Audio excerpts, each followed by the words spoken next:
Hey guys, welcome back to my podcast, and today we're going to be talking about the Duke Blue Devils, which is my favorite college.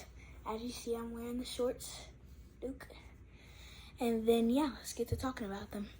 So last year, they lost to Kansas in the State Farm Champions Classic, and then they lost to Purdue in the Phil Knight Legacy tournament, and then they lost at Wake Forest, at NC State, at Clemson, at Virginia Tech, at number 19 Miami, and at number 8 Virginia. They also lost to number 20 Tennessee in March Madness, but they beat Xavier. They beat number 25 Ohio State in the ACC Big Ten Challenge. They beat Iowa in the Jimmy V Classic, and they also beat number 17 Miami. They beat North Carolina twice, one home and one away, and then they beat Pittsburgh, number 14 Miami, and number 13 Virginia to win the ACC tournament. And then they beat Oral Roberts in March Madness, which is a good thing for them, but they still lost to Tennessee. And then for the key losses, they lost Dariq Whitehead, number 22, to the Nets. He averaged 8.3 points a game. But most of these players are injury prone, and I hope they can do good in the NBA though. And then they lost Derek Lively. He was number 12 to the Mavericks. He averaged 5.4 rebounds, 5.2 points, and 2.4 blocks in 21 minutes, which is pretty good, and he was a great hustler. But he also got into foul dribbles sometimes.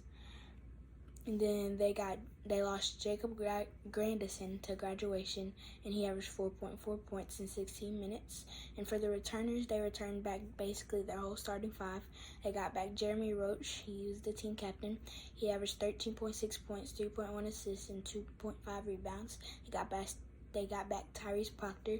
He's a great all-around player. He averaged 9.4 points, 3.3 assists, and 3.1 rebounds. Then they also got back Mark Mitchell.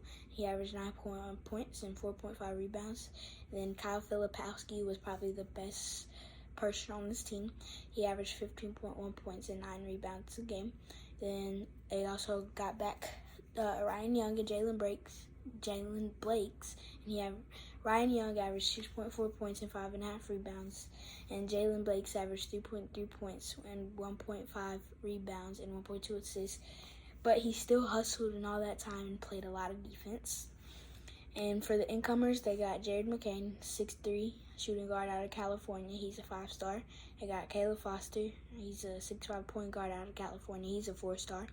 They got TJ Power. He's a 6'8" power forward out of Massachusetts. He's a 5-star. Then they got Sean Stewart, a 6'9" power forward out of Florida, and he's a 4-star.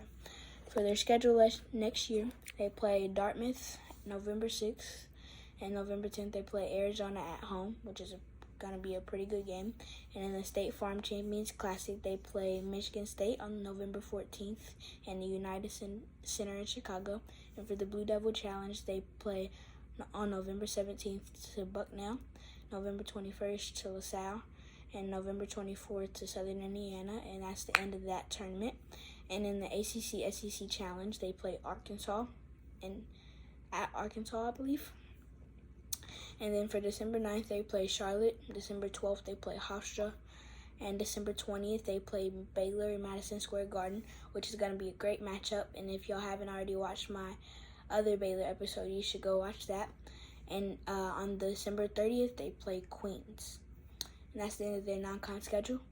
They were 171st in points last year and 72 a game, which still isn't bad. They were 30th in opponent scoring, which is 63.6, which is great. And they were 20 in rebounding, 41.7. That's good too. And 69 in assists. They were 14 with 14.6 assists a game. Thank you guys for watching. Like and subscribe for more. And the next episode is FAU. Alright, thank you guys.